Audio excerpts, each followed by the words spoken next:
Hello there everybody, Jeff Rayne here. I've done a few videos and I decided to do one more. I've been doing movie reviews on my YouTube account, so I just figured I'd give you my top 10 movies so that you could decide whether you like the same movies or not. I mean, it's just showing who I am basically. These are not, I won't call these my the best movies I've ever seen, but these are the ones that I've watched time and time and time and time again, that I've learned something new, get something new from each one of them, with the exception of number one. Number one is my all-time favorite movie. But the others are ones I've watched again and again that I've enjoyed and enjoyed and enjoyed. So sit back and I hope you enjoy. Number 13, The Transporter. Now, I'm a huge fan of Luc Besson films, and this is by far got to be the gem of the bunch. This is a great movie, great action movie. Jason Statham is on par. Everybody does their best in this movie, it seems. The breakout star has got to be Matt Schultz as the villain, though. He plays Wall Street, and this guy is just oozing with evil and bad intentions, and I just love it. Jason Statham is smooth, cunning. His martial arts ability is amazing. He plays an ex-military officer who becomes a transporter until he opens a package with a young girl inside, and then all hell breaks loose. This movie had me on the edge of my seat when I first seen it, and I still find little things here and there. I absolutely love this movie for what it is. It's a pure action stomp from beginning to end. It's full of action, full of suspense, and a full-on good time. If you ever get a chance to see it, you should watch it. The Transporter, a movie for everyone that loves action movies. Number 12, Fiddler on the Roof. Now, this movie was introduced to me at a young age by my father, who thought it was one of the best movies he had ever seen, constantly trying to get me to watch it. And you know what? I refused. I'd leave the room. I'd go do something else. I just didn't care for musicals. And having gone back and watched it since years later, I absolutely love the movie. This is by far one of the best musicals I've ever seen. Reptavian, played by Topol, does a great job of showing the Jewish life and the suffering they went through, as well as the joy. The music is amazing. The story is spot on with the way it was lived back then, and it was all around a good time. This movie was by far my father's favorite, and you know what? Looking back now, I wish I had watched it with him, because it by far is one of my favorites as well.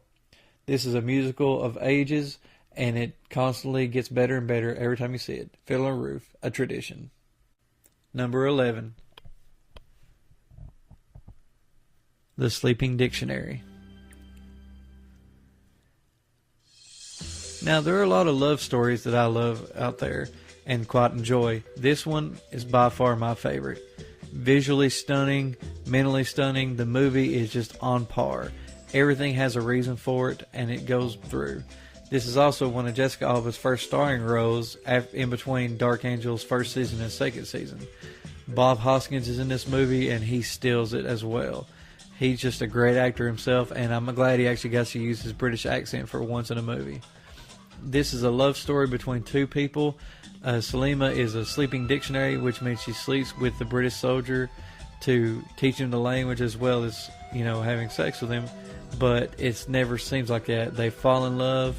They go through hard times, and I'm not going to destroy the movie for you, but a lot of things happen to try to keep them apart. The Sleeping Dictionary is a great movie, a great love story, and one of my, by far, favorite love stories. Number 10, Shaun of the Dead. Now, this is a movie that I didn't see for a few years because I frankly am not a fan of the zombies movies. And so I was like, I'll just pass this one on, just like I did every other zombie movie. You know what? I regret that. this movie by far has made me one of the happiest people to ever own a Cornetto trilogy movie. This came out years before I ever saw it, and I watched Hot Fuzz and was like, oh my god, this is such a great movie. I need to go back and watch Shaun of the Dead. And I did, and you know what? I liked it even more. It's a movie following Shaun, who basically is just living his life, and all of a sudden a zombie outbreak happens. And all he can think of is to save his girlfriend, save his mom, save his friends, and save his life. This movie had me laughing from minute beginning to minute end. Has great music, great visuals.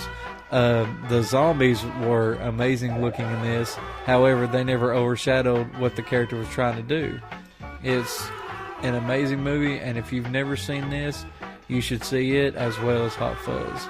If I could have had a top 21, Hot Fuzz would have been on there. However, this movie is great. Shaun of the Dead.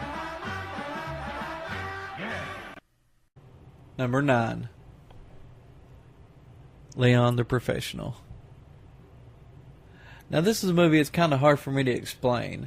It's a friendship story about a hitman who takes in a girl whose cops kill her family, and she's trying to keep away from these bad cops because they're, I guess, drug runners as well as cops. And the bad cop is played by Gary Oldman, who just does an amazing job. But it more focuses on Leon, played by Jean Reno, and Natalie Portman, who's 8 years old here, who plays Matilda, and their life together, you know, him trying to take care of her like a daughter, and her trying to get back for her family. You know, it's just a crazy thing. Gary Oldman is psycho, and it's just, I mean, I don't know how to explain it. You just have to watch to understand. But Gary Oldman steals the show. He's a nutcase. Just look at him in this scene here. Leon the Professional. I like these calm little moments before the storm. It reminds me of Beethoven. Number 8. If Looks Could Kill. I mean, what do I say here? I mean, how do I defend this one? It's 80s schlock movie. I mean, I don't know what to say. Richard Grieco, 21 Jump Street's Richard Grieco's first starring role as Michael Corbin, a French club student who is switching places with Michael Corbin, the secret agent. In another country, this is called Teen Agent instead of If Looks Could Kill. And it's schlock. It's comedy, slapstick. I mean, I don't know how to defend it. It has Gabrielle Anwar, who you might know from Burn Notice if you watch that, as Fee. It's got Roger Rees, who was the sheriff of Nottingham in Robin Hood Men in Tights. It's got a special guest appearance at the beginning, which I won't ruin for all you people that love a certain singer of The Who. Yeah. And it's just, he's a teenage kid who becomes a secret agent and saves the world. What else can I say? I mean, explosions, amazing things happening, gadgets. It's If Looks Could Kill. Number 7. Memoirs of a Geisha. This movie by far touched me the most. When I planned to watch this, I really wasn't sure what to expect, and this was not what I was expecting.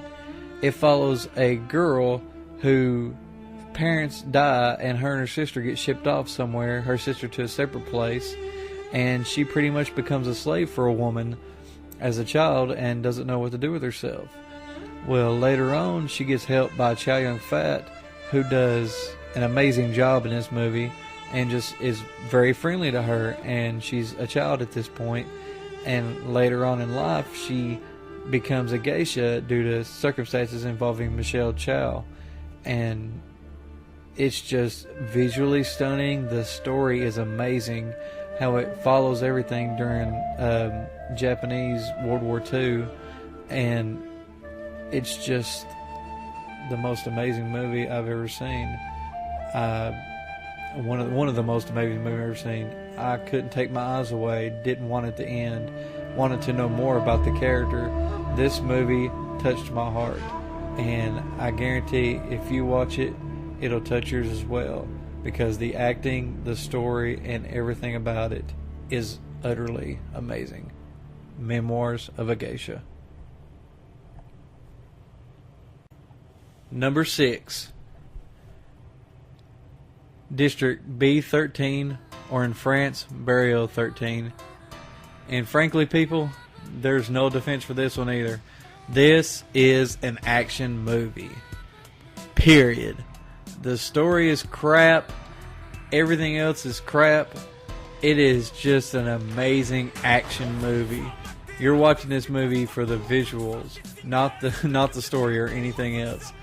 It stars David Bell, who is one of the 2 people that created parkour, if that tells you anything, and also Seville Raffaelli, which is a great stuntman become actor. Well, he's always been an actor, but he's a stuntman. And the things they pull off in this movie, I wasn't a fan of Unbach, but you saw how he could jump through there and do different things.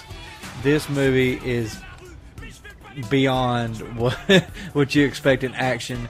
If you're looking for a pure action movie, no thinking, no nothing, this movie is for you. This is, I'm not sure if it's 90 minutes, but it's something around 90 minutes of just adrenaline rush action with a few comedy pieces here and there.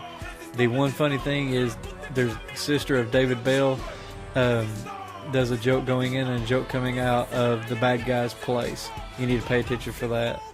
But other than that, it's just a rock'em sock'em robot of a ride. This movie will have you just pumped for anything.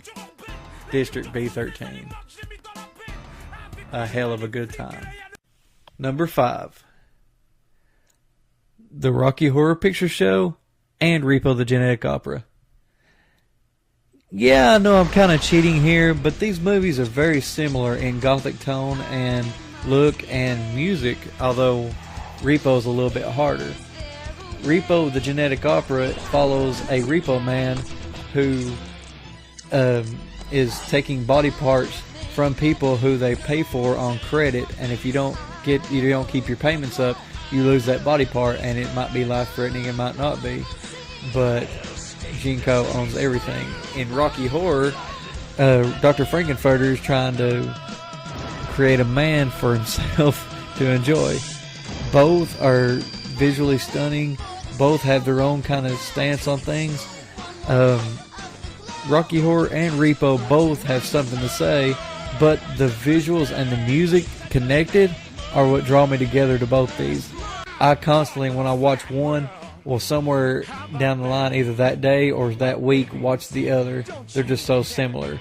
Both bring different emotions, but both bring same emotions. The comedy, the action, the story itself in both are just amazing. These movies I've enjoyed for years, and I will continue to enjoy. If you're a fan of Rocky Horror, which most people that know Rocky Horror may not know Repo the Genetic Opera, you need to watch it because both are great movies. Repo the Genetic Opera, Rocky Horror Picture Show. Both movies that I think everyone would enjoy, as long as you like blood, guts, gore, and an occasional musical tone to it.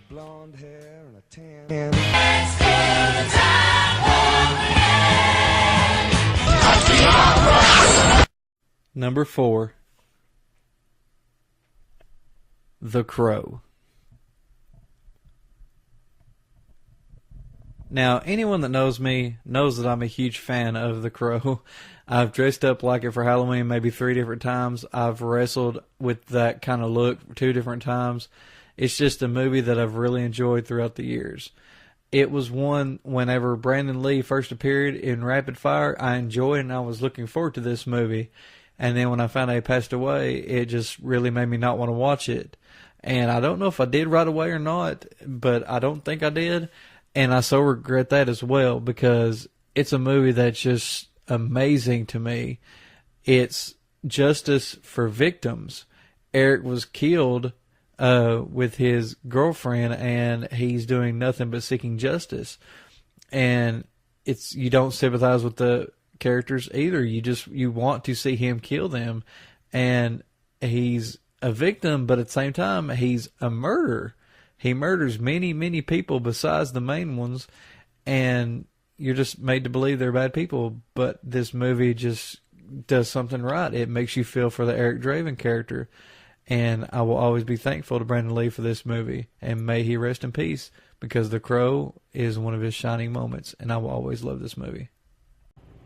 Number 3, The Last Samurai. Now, this movie surprised me. I was going in, I like samurai-type movies, and I'm a okay fan of Tom Cruise, but I did not expect the movie I got. Tom Cruise plays a Confederate soldier who was with Custer and just killed all the Indians, and he just doesn't feel right. It haunts him. It destroys him. He drinks himself damn near to death to forget about the memories. It drives him utterly insane until one of his former soldiers that he couldn't stand invites him to become a leader, or at least a trainer of the Chinese or Japanese people against the samurai.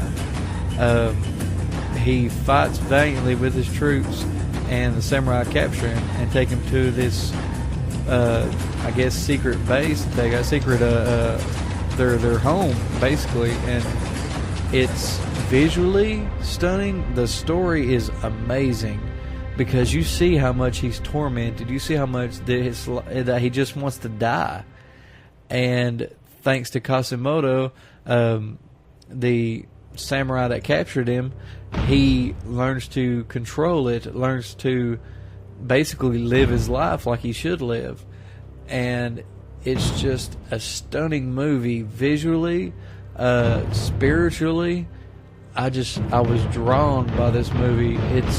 It's one that I was not expecting to see, and once I seen it, I've watched it time and time again and found something new in it to learn, something new in it, some new philosophy, as well as learning to deal with life changing. I mean, it's a movie that will either change your way of thinking or at least make you think in general, because this movie was by far one of the best I've ever seen.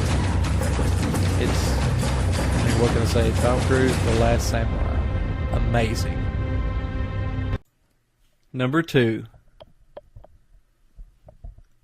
Army of Darkness. Now, if you know me, you know I'm a huge Bruce Campbell fan. I pretty much watch almost anything he's done, and this was one of the first ones I saw. Oh, this was the first one I seen, and I actually got to see it in theater opening night. I'd never watched the Evil Dead 1 or 2 movies until I saw this, and this was the first one that I was recognized to, and it was great. The humor, the gore, the slapstick, the situation of, a man above time, he goes back in time and helps Arthur and other people against the Deadites who he's been facing in the last 2 movies.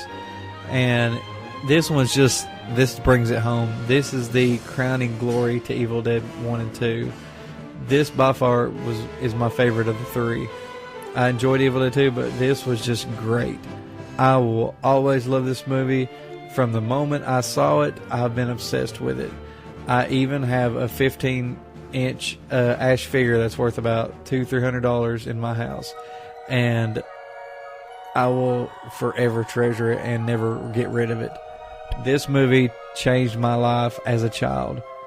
It was the one where I was like, these movies are worth seeing. And I mean, that's the best way I can defend it. It was a childhood love that became an adult love.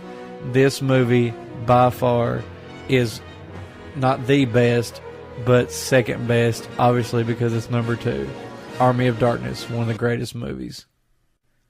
And my number 1 favorite movie is The Princess Bride.